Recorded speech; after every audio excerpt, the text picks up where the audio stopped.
हो वैसे तो तेरे जैसा मेरा भी हाल है, प्यार भी कैसे कैसे करता कमाल है। हेलो दोस्तों, आप सभी का स्वागत है आपके अपने YouTube चैनल मैथ मस्ती पर। दोस्तों मैं हूं विपिन यादव और आज के इस वीडियो में हम आपको बताने वाले हैं कि बिहार एसएससी में मैथ के जो प्रश्न पूछे गए थे वो भी 18/12/2011। कहेंगे सर इतना पुराना क्वेश्चन। दोस्तों 18/12/2011 को जो एग्जाम हुआ और उसमें जो बिहार एसएससी के क्वेश्चन का लेवल जो पूछने का था, ऐसा लेवल फिर नहीं रहा। बहुत अच्छे लेवल के क्वेश्चन पूछे गए। इसमें कुछ क्वेश्चन तो समझ लो लगभग 40% क्वेश्चन एसएससी के सीजीएल और सीएचएसएल के लेवल के क्वेश्चन को पूछे गए। आइए आज हम बात करेंगे। हालांकि इसमें एडवांस मैथ होता नहीं है, क्वेश्चन आपको जितने भी होते हैं अर्थमेटिक नंबर सिस्टम से ही होते हैं। तो क्वेश्चन बहुत बेहतरीन क्वेश्चन सब है, इसको देखिए मजा आ जाएगा। अगर बिहार एसएससी अच्छे लेवल का प्रश्न पूछने का विचार किया तो आप बना पाएंगे। इसको देख लीजिए, आपको पता चल जाएगा क्या स्तर होता है इसका। तो सबसे पहले एक सवाल आपका पहला, 3 मिश्रण जिसमें दूध तथा पानी 5:1, 2:1, 3:1 के अनुपात में है, इसे 1, 2, 3 के अनुपात में मिलाया जाता है। अंतिम मिश्रण में दूध पानी का अनुपात क्या होगा? 1, 2, 3 के अनुपात में अगर इसमें से 1 तो इसमें से 2 और उसमें से 3 लेना है, ऐसे मिलाना है। सबसे पहले क्या करना है, देखो 5 कितना होता है 6, 2 कितना होता है 3 और 3 कितना होता है 4। इसका कर दो एलसीएम, इसका कर दो एलसीएम, तो एलसीएम हो जाएगा कितना बताइए 12। अब 6 से 12 को काटो कितना बार में, 6 दूना 12। तो इसमें से जो मात्रा 1, 2, 3 लेना है ना, इसको अब बढ़ा लीजिए। 6 दूना 12, यहां 2 1 कम 2, 3 चौका 12, 4 बार में कटा तो 4 दूना 8। अब बताओ 4 तिहाई 12, 3 बार में कटा तो 3 तिहाई 9। यानी इसमें से 2 लेना है, इसमें से 8 है, इसमें से 9, इसमें से 2 लेना है, इसमें से 8 लेना है, इसमें से 9 लेना है, ऐसे। अब देखो मिल्क और वाटर का रेशियो क्या होगा। तो इसमें से 2 लेना है तो ऐसे लेना है, 2 5 10, 2 1 कम 2, 10 लीटर और 2 लीटर। ऐसे भी इसको काटोगे तो 5:1 का रेशियो हो ही जाएगा। इसमें से 8 का मतलब 8 दूना 16, 8 एकम 8, 8 दूना 16 मिल्क, 8 एकम 8। अब देखो 9 तिया 27, 9 एकम 9, 9 तिया 27, 9 एकम 9। अब देखो मिल्क और वाटर 10 16 26 27 कितना 53 अनुपात 8 2 10 और 9 19। ये हो गया इसका आंसर 53:29, 53:19 ऑप्शन डी इस सवाल का जवाब। आइए दोस्तों आगे बढ़ते हैं। अगला सवाल क्या पूछा था, ये एक सिंपल सवाल था। कहता है एक मनुष्य 3 वर्ष के अवधि के लिए समान दर पर समान ब्याज पर रुपए 400 तथा 600 उधार लेता है तथा ब्याज के रूप में उसे कुल 90 रुपया मिलता है, तो प्रति वर्ष ब्याज की दर क्या होगी? प्रति वर्ष ब्याज की दर मान लेते हैं R%, तो 3 साल में 3R% ब्याज आएगा। यानी कि 400 का 3R% ब्याज हुआ और फिर प्लस में 600 का 3R% ब्याज हुआ। दोनों ब्याज मिलाकर है 90 रुपया। प्रतिशत से 20, प्रतिशत से 20, 4 तिहाई 12R हुआ और प्लस 36 18R हुआ, बराबर हुआ 90। ये 90 है जी। 18 12 कितना 30R, 30R का मतलब 90 है, तो 30 तिहाई 90, R का मान 3 आया, 3% आपका आंसर हो गया 3%। चले आगे, आइए अगला सवाल को देखिए। अगले सवाल क्या है, मिश्रण से ही तेल की लागत 100 रुपया प्रति लीटर पड़ती है। इसमें दूसरे तेल की मिलावट करने पर लागत 50 रुपया प्रति लीटर पड़ती है। राम इस मिश्रण को 96 रुपया प्रति लीटर के हिसाब से बेचकर 20% लाभ कमाता है, वह किस अनुपात में दोनों को मिलाता है? बहुत बढ़िया बात है। अब देखो 100 रुपया प्रति लीटर पड़ती है, तो पहला जो तेल है वो 100 रुपया प्रति लीटर पड़ता है, दूसरा 50 रुपया प्रति लीटर पड़ता है। लेकिन आगे है कि 96 रुपया प्रति लीटर के हिसाब से बेचकर 20% लाभ कमाता है। ये दोनों क्रैमुल है, यहां पर भी क्रैमुल लिखना होगा। 20% का लाभ कमाता है 96 रुपये प्रति लीटर के दर से बेचने पर। इसका मतलब विक्रैमुल हुआ 120% और 120% का मान हुआ 96 रुपया।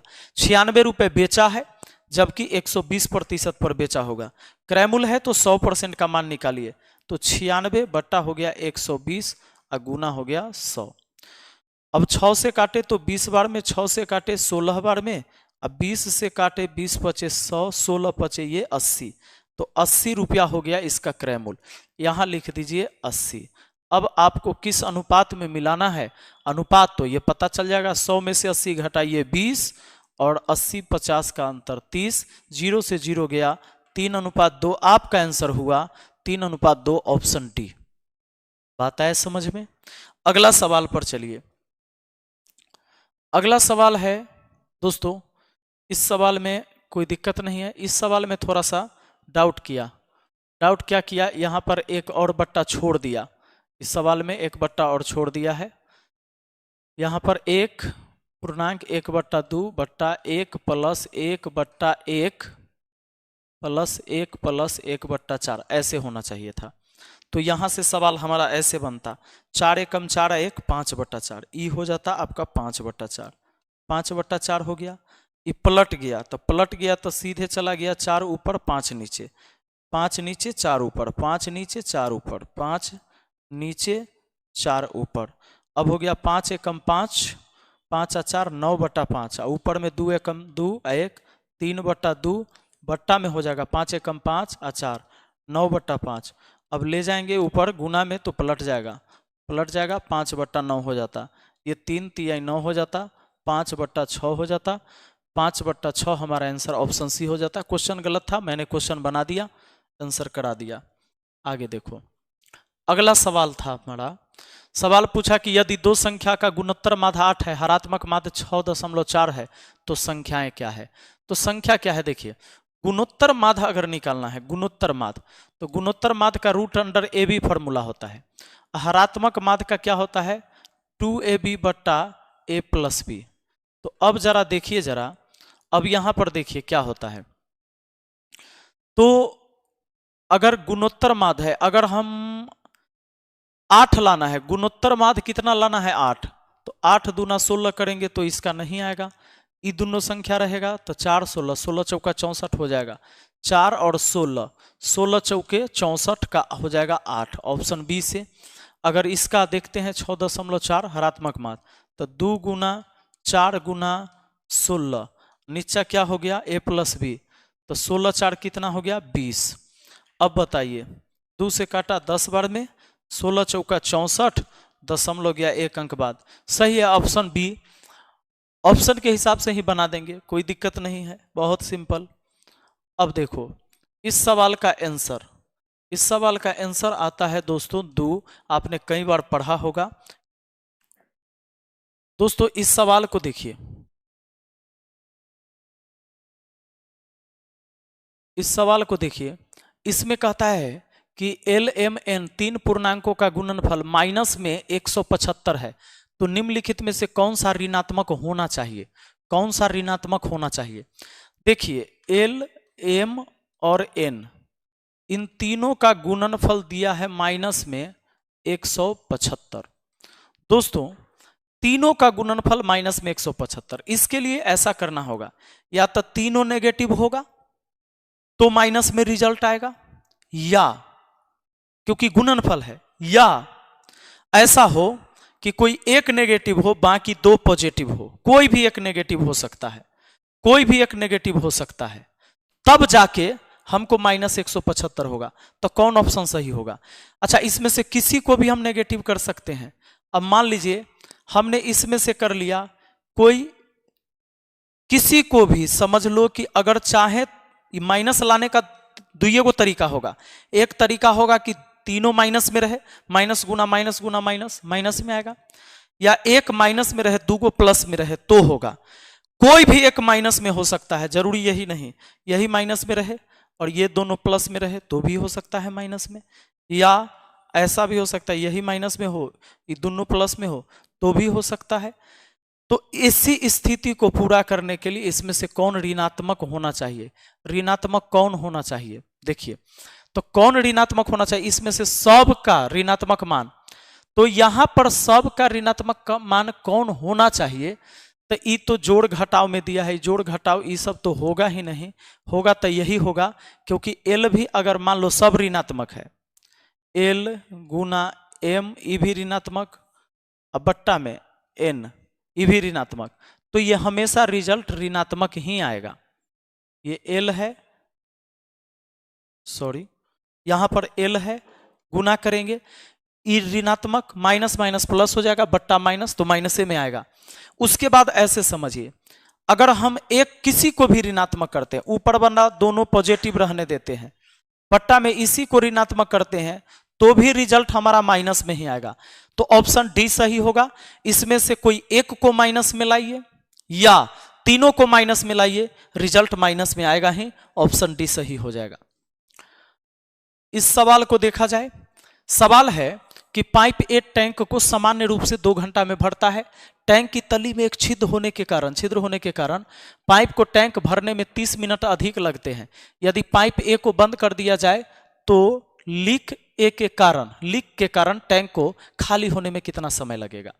अब देखो, एक पाइप एक टैंक को सामान्य रूप से 2 घंटा में भरता है। मिनट में आगे बोला है 30 मिनट अधिक, तो उसको मिनटे में चेंज कर देते हैं। एक पाइप ए है और एक लीक है, पाइप ए है और एक लीक है ना, ये दोनों बाद में काम करता है, लेकिन पाइप ए पहले अकेले अगर काम करता है तो वह 2 घंटा में भरता है। 2 घंटा का मतलब हुआ 120 मिनट में भरता है, पक्का। जब दोनों भिड़ जाता है तो 30 मिनट अधिक लगते हैं। 30 मिनट अधिक, इसका मतलब 150 मिनट लगता है। क्यों ज्यादा लगता है? क्योंकि लीक है जी, तो लीक का काम है खाली करना।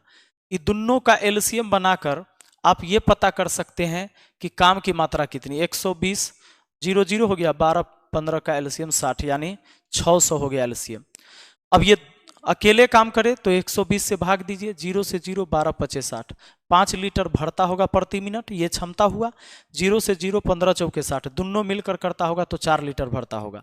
तो लीक अकेला कितना काम करता होगा? 5 में से 4 गया, एक काम करता होगा। एक काम करता होगा तो 600 लीटर खाली करना है लीक को अकेले, तो एक काम करेगा तो 600 मिनट लगेगा प्रति मिनट। वो एक काम करेगा तो 600 मिनट लगेगा। अब 600 मिनट इसको लगेगा काम करने में, इस टंकी को भरने में। 600 मिनट का मतलब हुआ 60 घंटा, 60 से भाग देंगे 10 घंटा, ऑप्शन डी। 600 मिनट का मतलब हुआ 10 घंटा। आगे देखिए, इस सवाल को देखिए जरा। सवाल कहता है यदि 2 श्रेणी 3, 10, 17 तथा 63, 65, 67 की एनवी टर्म बराबर है तो एन का मान, एनवी टर्म बराबर है तो एन का मान, एनवी टर्म बराबर है 3, पहला टर्म है 1 2 3, एनवी टर्म बराबर है तो मान लेते हैं लास्ट वाला एन, इसका भी एन। अब एन निकालना हो तो आप फॉर्मूला जानते हैं एनवी टर्म निकालने के लिए? Formula A plus N minus one into different, ये होता है।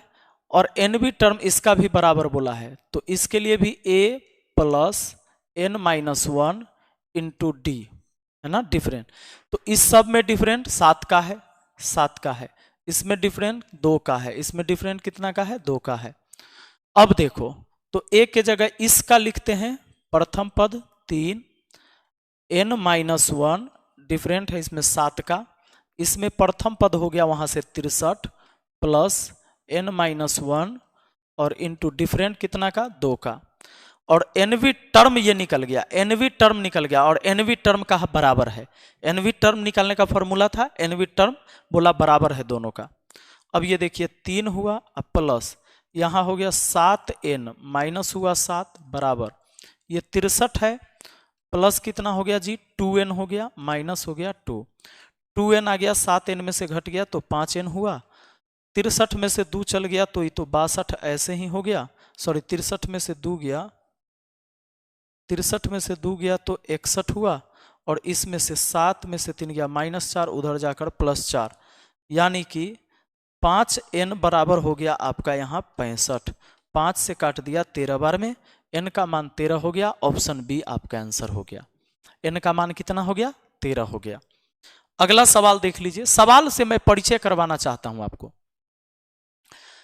इस सवाल में दिया है कि एक दिए गए सप्ताह में बृहस्पतिवार, शुक्रवार तथा शनिवार का औसत तापमान 38 डिग्री सेल्सियस था, जबकि इसी सप्ताह के लिए शुक्रवार तथा रविवार का औसत तापमान शुक्र शनि रवि, एक गलती कर दिया इसमें, शुक्र शनि और रविवार का औसत तापमान 39 डिग्री सेल्सियस। यदि रविवार का तापमान 40 डिग्री सेल्सियस था तो बृहस्पतिवार का तापमान, तो पहला 3 दिन बृहस्पति शुक्र और शनि, बृहस्पति शुक्र और शनि, इन तीनों का जो दिया है, तीनों का दिया है कितना, तीनों का दिया है 38, तो 8 3 24 के 4, 3 3 9 और 2 11, 114 डिग्री हो गया कुल योग।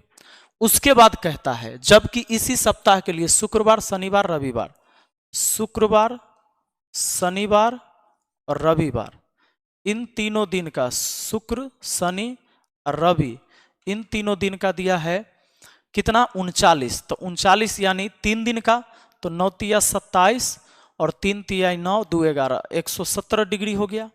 अब देखो अगर ये बड़ा है ये छोटा है तो इसमें से इसको घटा देते हैं, इसमें से इसको घटा देते हैं तो कौन कौन घट जाएगा, शनि से शनि घट गया, शुक्र से शुक्र घट गया, तो रवि में से बृहस्पति का अंतर आया, रवि माइनस बृहस्पति, तो 117 में से 14 गया यानी 3। ये बड़ा है छोटा है, बड़का में से छोटका घटा, इसमें से इसको घटा है, शनि से शनि माइनस हुआ, शुक्र से शुक्र माइनस हुआ, तो रवि माइनस बृहस्पति बचा, 3 डिग्री हुआ। अब देखो एक बात और कहा, रविवार का तापमान है 40 डिग्री सेल्सियस, रविवार का है 40, तो अब बताओ बृहस्पति को उधर भेज दे, 3 को इधर बुला ले, बृहस्पति उधर चल गया, 40 में से 3 गया 37, 37 आपका आंसर हो गया ऑप्शन बी, 37 आपका आंसर ऑप्शन बी। आगे देखिए जरा और क्या सवाल आया, सवाल आया देखो, सवाल क्या कहा, निम्नलिखित सूचनाओं पर विचार करें। गीता सीता की आयु बराबर है, गीता रीना सीता की कुल आयु 88 वर्ष है, रीना की आयु गीता तथा सीता की आयु के योग के बराबर है, तो रीना की आयु क्या है, पहले बोला गीता सीता की आयु बराबर है, गीता और सीता की आयु बराबर है, चलो ठीक बात है। उसके बाद कहा गीता रीना तथा सीता की कुल आयु 28 वर्ष है, गीता रीना और सीता ये तीनों का कुल आयु 88 वर्ष है। उसके बाद कहा, अब कहता है रीना की आयु गीता तथा सीता की आयु के योग के बराबर है, रीना की आयु गीता और सीता के आयु के योग के बराबर है।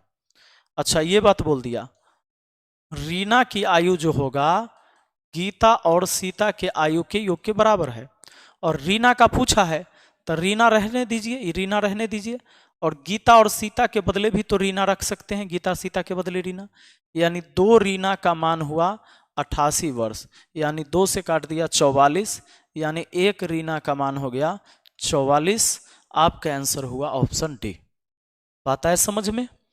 आइए देखिए अगला सवाल, अब इस सवाल को देखिए दोस्तों, क्या कहता है, एक बैग में 25 पैसे 10 पैसे 5 पैसे के सिक्के 1 2 3 के अनुपात में है, यानी इनकी संख्या है, 25 पैसा वाला 1 गो होगा, तो 10 पैसा वाला 2 गो होगा सिक्का, 5 पैसा वाला 3 गो होगा, तो कहता है इसमें कुल 30 रुपया है, तो 5 पैसे के सिक्कों की संख्या कितनी है, कुल मूल्य कितना है 30 रुपया, कुल मूल्य कितना है जी 30 रुपया। तो जब कुल मूल्य 30 रुपया है, एक बात बताओ क्या ऐसे कर सकते हो आप, कुल मूल्य दिया है ना, तो 30 रुपया को हम कह सकते हैं 100 से गुना करके 30 पैसा, यानी 3000 पैसा बोल सकते हैं, इतना पैसा बोल सकते हैं इसको। अब इसको पैसा में चेंज कर देंगे, 25 पैसा है, उसके बाद आपका 10 पैसा था, उसके बाद क्या था 5 पैसा था, और इनकी संख्या 1 2 3 के अनुपात में है, इनकी संख्या है ये। तो देखो पैसा में अगर कन्वर्ट करें, 25 पैसा वाला 1 के गो सिक्का है तो 25 पैसा हो गया, पैसा में कहें तो 25 पैसा हो गया, ठीक है। अब देखो 25 पैसा हुआ, 10 पैसा वाला अगर 2 गो सिक्का है तो 20 पैसा हुआ, 20 पैसा 20 पैसा हुआ, और 5 पैसा वाला अगर 3 गो सिक्का है तो 15 पैसा हुआ, 5 3 15 10 दूना 20 25 एकम 25, इतना पैसा, इस सब को जोड़ देंगे, 25 15 40 और 20 60, टोटल पैसा हुआ 60, जबकि रियल में टोटल पैसा है 3000 पैसा। तो 1 का मान 60 पचे 350 बार में।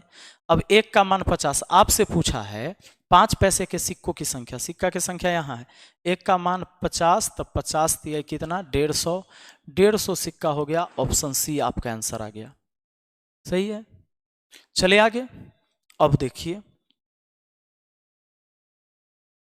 सवाल क्या कहा, सवाल कहा कि 4 घंटियां 3, 8, 12, 15 मिनट के अंतराल पर बजती हैं, वे एक साथ बजने लगी, फिर कितने समय बाद एक साथ बजेगी। तो 3, 8, 12, 15 एक साथ जब भी बजने का बात हो, एक साथ सभी बत्ती के जलने का बात हो, अलग अलग समय का अंतराल दे तो एलसीएम बनाइए। एक साथ पूछे तो एलसीएम हो जाएगा 120 मिनट है तो 120 मिनट कहेंगे, इसको 2 घंटा कहेंगे, है ना। हर 2 घंटा बाद एक साथ बजेगी। अब इस सवाल को देखा जाए, सवाल में है यदि 2 टंकक 5 मिनट में 2 पृष्ठ टाइप कर सकता है, 10 मिनट में 20 पेज टाइप करने के लिए कितने टंककों की आवश्यकता होगी। इसके लिए आपको क्या पढ़ना होगा, टाइम एंड वर्क में एमडीएच मसाला वाला। तो 2 टंकक 5 मिनट में 2 पृष्ठ टाइप कर सकता है, तो 10 मिनट में टाइप 20 पेज करना है, कितने टंकक लगे। 0 से 0, 2 से 2, 5 दूना 10 हुआ, एक्स का मान आंसर ऑप्शन सी हुआ, ये होगा। आ जाइए अगला सवाल, ये मैं प्रैक्टिस करा रहा हूं जी, इसीलिए ऐसे मैं पढ़ा रहा हूं। देखो, राम 8 वर्ष का है, कार्य की एक श्रृंखला पर उसका प्रदर्शन औसत 10 वर्ष के बच्चों के समान है, तो उसकी बुद्धि लब्धि क्या है। ये बुद्धि लब्धि का जो फॉर्मूला होता है ना, इसके लिए आपको ये करना होता है कि मानसिक आयु ऊपर में लिखिए, मानसिक आयु, मानसिक आयु बट्टा में वास्तविक आयु, वास्तविक आयु गुना 100 करिए। चलो, मानसिक आयु 10 वर्ष का है, वास्तविक आयु तो वो 8 वर्ष का था, गुना 100 हो गया। अब 10 का आधा 5, 8 का आधा 4, 4 से काट दिया 25 बार में, 25 25 125, आपका आंसर हो गया ऑप्शन बी। ये हो गया इस सवाल का जवाब। आगे बढ़ जाइए, अगला सवाल क्या कहता है। अगला सवाल ये है 16, संख्या 27, 63, 72 का लघुत्तम। ये आपने बना लीजिएगा, 1512 हो जाएगा। 27 को आप ऐसे लिख सकते थे, 3 का क्यों 27, 63 को लिख सकते 7 63, यानी 9 7 63, और 72 को 9 8 72, तो 3 का स्क्वायर 9 और 2 का क्यू। अब एलसीएम बनाना है, 3 2 7 ही तो है, यानी 2 3 7 ही तो है। 2 के सबसे बड़ा पावर 3, 3 के सबसे बड़ा पावर 3, 7 का कुछ नहीं, तो 8 27 और 7 को गुना कर देंगे, यही आ जाएगा 1512 आ जाता है। आपका आंसर ऑप्शन डी हो जाएगा, एलसीएम बन गया। आगे देखो अगला सवाल, सवाल है आपका कि 5000 रुपये 2 बरस में 300 साधारण ब्याज मिलता है, तो ब्याज की दर 5000 रुपया पर 2 बरस में 300 रुपया, तो 1 बरस में 150, 1 बरस में 150 कितना पर 5000 पर, तो 1 बरस का परसेंटेज ब्याज दर ही होता है, 1 बरस का परसेंटेज ब्याज दर ही होता है। 0 से 0 काट दिया, 2 0 से 2 0, 5 3 15, आपका 3% ऑप्शन बी आंसर हो गया। आगे चले, अगला देखिए, सवाल है राम का वजन 25 किलोग्राम अधिक है, दोनों का सम्मिलित भार 325 किलोग्राम है, तो श्याम का भार क्या होगा। राम का वजन श्याम से 25 किलोग्राम अधिक है, राम का श्याम से 25 किलोग्राम अधिक है, और राम और श्याम दोनों का है 325 केजी। श्याम का पूछा है, श्याम इसमें छोटा है, क्योंकि राम में से श्याम घटा तब भी प्लस में रिजल्ट है, यानी श्याम छोटा है। छोटका का निकालना है तो अंतर, जब भी 2 संख्या का योग और अंतर पता हो, और छोटा का मान निकालना है तो अंतर को 2 से भाग, बड़ा का मान निकालना है तो योग करके 2 से भाग। इस बार श्याम का निकालना है, श्याम इसमें छोटा है, क्योंकि राम में से श्याम माइनस हुआ, रिजल्ट प्लस में है, ये छोटा संख्या ही प्लस हुआ होगा। 325 में से 25 गया 300, उसको 2 से भाग तो 150, 150 किलो का है श्याम, ऑप्शन ए आंसर हुआ। राम का पूछता 325 और 25 जोड़ देते तो 350 का आधा कर देते, आपका आंसर आ जाता। इस सवाल को देखिए, सवाल में क्या कहता है, 1997 में एक नए ओवन की कीमत 2500 रुपये थी, ओवन खाना बनाने वाला।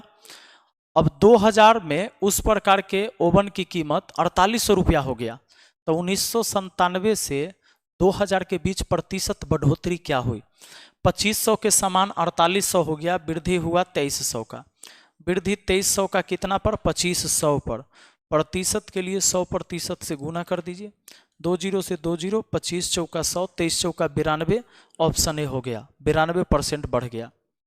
आगे बढ़े, चलिए आगे बढ़ते हैं। इस सवाल में कोई दम नहीं है, ये सिंपल है। मनु तथा भरत की आयु 6:5 में है, 6:5 में है, तथा उन दोनों की आयु का योग 44 है। तो यहाँ योग हुआ 11, रियल में बोला 44। अनुपात 1 का मान 11 चौके 44, ये हुआ 5 चौका 20 का, ये 6 चौके 24 का, ये कितना का 24 का।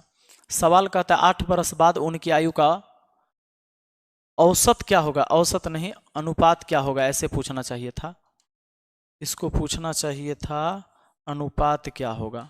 बात है समझ में, अनुपात।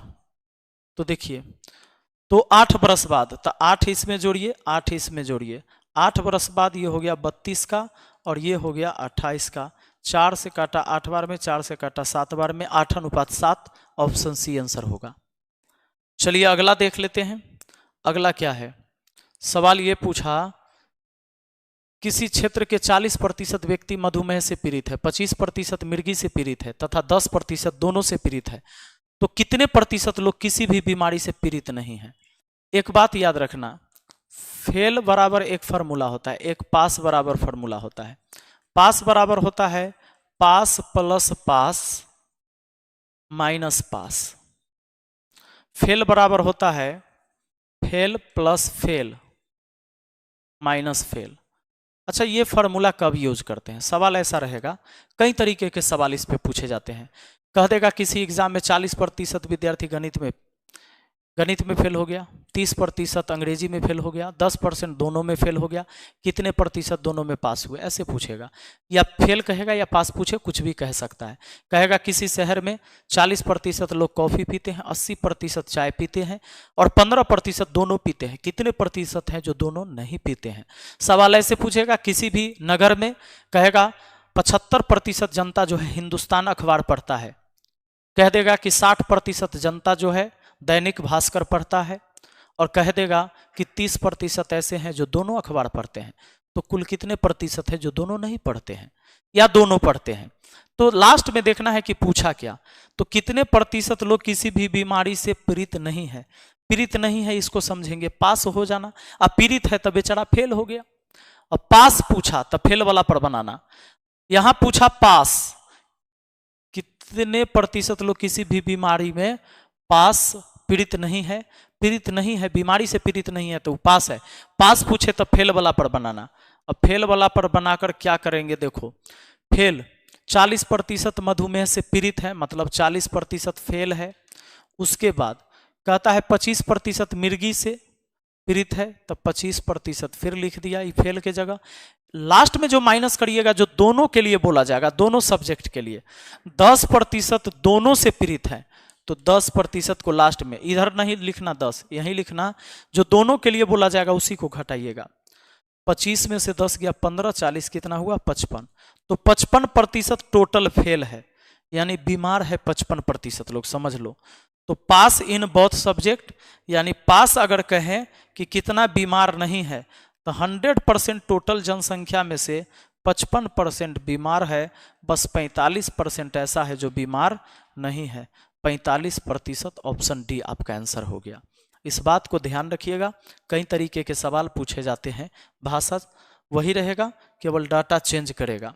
अब देखो 20% की छूट पर किसी इलेक्ट्रॉनिक ऑर्गेनाइजर की कीमत 100 है, इसकी वास्तविक कीमत। अब 20% छूटे हो गया, 20% छूटे हो गया तो 80% हुआ उसका दाम, और दाम है 100 रुपया उसका। फिर तो 100% मतलब वास्तविक कीमत जो था 100/80, गुना क्या करना होगा 100, तो 20 चौके 80, 20 पचे 100, 4 से काट दिया 25 बार में, 25 25 है 125, उसका MRP 125 था, उसकी वास्तविक कीमत कितनी थी 125 थी। अब देखो सवाल बहुत बढ़िया, ये सवाल क्या कहता है, एक मनुष्य एक निश्चित गति से एक निश्चित दूरी तक जाता है, यदि 1/2 किलोमीटर प्रति घंटा तेज चला होता तो उसे 1 घंटा कम लगा होता, लेकिन यदि वो 1 किलोमीटर प्रति घंटा धीरे चला होता तो उसे 3 घंटा अधिक लगते मनुष्य द्वारा चली गई दूरी।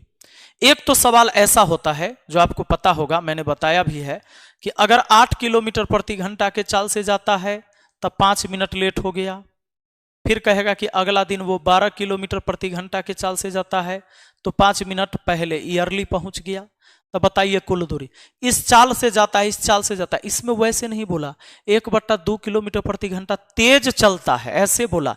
1/2 का चाल से नहीं चलेगा, 1/2 किलोमीटर प्रति घंटा तेज चलेगा। अब देखो, हालांकि इसको बनाने के लिए तो फॉर्मूला है S1 S2, अब बट्टा इसका अंतर करते हैं, यहाँ समय के डिफरेंस से गुना कर देते हैं। बस यही तरीका है। मैंने जब टाइम स्पीड डिस्टेंस पढ़ा है तो ये सारी चीज़ें पढ़ा रखा है, आप जाकर देख सकते हो, अगर ऐप पर भी मैंने पढ़ा दिया है।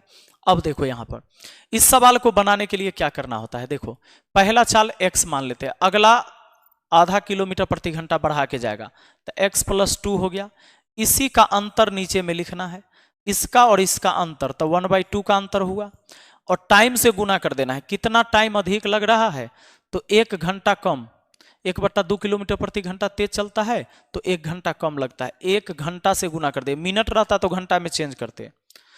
दूसरा बार फिर कहानी होता है कि लेकिन, तो ये हो गया दूरी आपका, ये दूरी हो गया, ये चाल गुना समय, दूरी हो गया। अब कहता है लेकिन यदि वो 1 किलोमीटर प्रति घंटा धीरे चलता, x के चाल से न चल के x-1 के चाल से चलता, तो पहला चाल दूसरा चाल, इसका अंतर फिर नीचे लिखना है। तो कहता है कितना देर, 3 घंटा अधिक लगता, 3 घंटा से गुना। मिनट में रहता तो घंटा में लाने के लिए 60 से हम भाग देते। इधर भी दूरी हो गया, इधर भी दूरी हो गया। अब ये सीधा 2 चला गया, यहां से हटाइए, 2 हो गया यहाँ, ये तो x से x कट गया, ये 2 हो गया जी, 2 से हो गया 2x, अब प्लस आधा का दुगना 1 हो जाएगा, बराबर कितना, 3x - 3, तो x हो गया, 3 में से गया 2, x का मान 2 हुआ ना, 3x 4 हुआ, x का मान कितना हुआ जी, 4 हुआ, x का मान 4। अब आपको दूरी निकालना है, तो या तो यहाँ x का मान रखो या यहाँ रखो, कहीं से निकालो। अगर इसी में रख दोगे तो भी आ जाएगा, x के जगह आपको 4, 4 में से 1 गया 3, और फिर लास्ट में 3 है, 4 3 12, 12 3 36, 36 किलोमीटर हो गया। ऑप्शन ए आपका आंसर। बात है समझ में? आइए, नहीं समझे होंगे तो इसका एक डिटेल पढ़ना पड़ेगा, वीडियो देखना पड़ेगा आपको। आइए देखिए जरा 24 नंबर सवाल, देखिए कितना खतरनाक सवाल पूछा था। सवाल कहा एक ही लंबाई परंतु अलग अलग मोटाई की 2 मोमबत्तियां हैं। मोटी मोमबत्ती 6 घंटा तक जलती है, जबकि पतली मोमबत्ती मोटी मोमबत्ती से 2 घंटा कम जलती है। रमेश ने दोनों मोमबत्ती को एक साथ जलाया। जब वह सोने गया तो उसने देखा कि मोटी मोमबत्ती पतली मोमबत्ती से दुगनी लंबी है। तो रमेश ने कितनी देर पहले दोनों मोमबत्ती को एक साथ जलाया होगा? दोस्तों एक बात बताओ, कोई मोमबत्ती रहा होगा, एक मोमबत्ती ऐसी है जो मोटी है, और इसी लंबाई की एक मोमबत्ती है जो है वो पतली, ठीक है, लंबाई यही है लेकिन ये पतली है। दोनों को अगर हम एक साथ जला देंगे तो मोटी वाली धीरे धीरे जलेगी, पतली वाली जल्दी जल जाएगी। तो मोटी मोमबत्ती 6 घंटा तक जलती है, इसकी लंबाई नहीं पता है, लंबाई मान लेते हैं x मान लीजिए, और 6 घंटा में जल जाता है।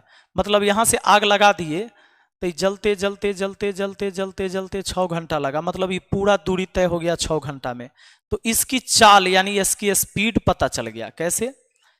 अगर मान लो कि ये x मीटर लंबी है और 6 घंटा में जल जाती है, तो दूरी बट्टा समय चाल हो गया। इसकी भी तो लंबाई x ही होगा, और ये 2 घंटा कम में जलती है, मतलब ये 4 घंटा में जलती है। इसका मतलब इसकी जो चाल होगा ना, इसकी चाल होगा जलने का चाल, यहां से यहां तक x लंबाई है, x लंबाई खत्म हो जाता है 4 घंटा में, यानी x दूरी को 4 घंटा में तय कर देता है, दूरी बट्टा समय चाल हो गया। अब सवाल कहता है रमेश ने दोनों मोमबत्ती को एक साथ जलाया। जब वह सोने गया तो उसने देखा कि मोटी मोमबत्ती पतली मोमबत्ती से दुगनी लंबी है। तो रमेश ने कितनी देर पहले दोनों मोमबत्ती को एक साथ जलाया होगा? मान लेते हैं t घंटा बाद, t घंटा पहले एक साथ जलाया होगा, t घंटा पहले। तो t घंटा पहले जलाया होगा, तो ये चाल से t घंटा में कितना जला होगा? यह वाला t घंटा पहले जलाया होगा, अभी देख रहा है, तो t घंटा में कितना जला होगा? जैसे चाल गुना समय दूरी होता है, तो x बट्टा 6 के चाल से t घंटा में इतना जल गया होगा।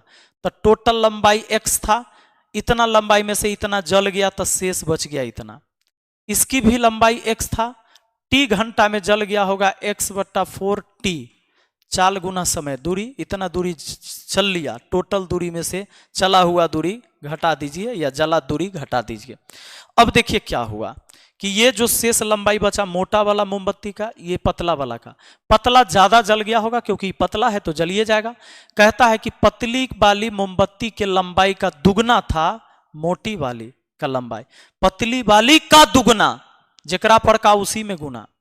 अब ये 6x माइनस XT, ये कितना हो गया, XT पूरे के बट्टा 6 बराबर क्या, ये 4x माइनस XT बट्टा 4 और गुना कितना 2।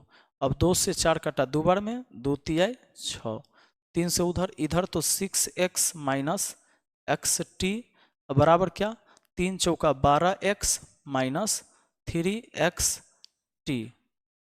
इसको तो मैं हटा लूँ यहाँ। अब 6 जाके घट गया तो इधर हुआ 12x और 3XT इधर आया तो माइनस में है, ये आ गया तो प्लस में, तो 2XT।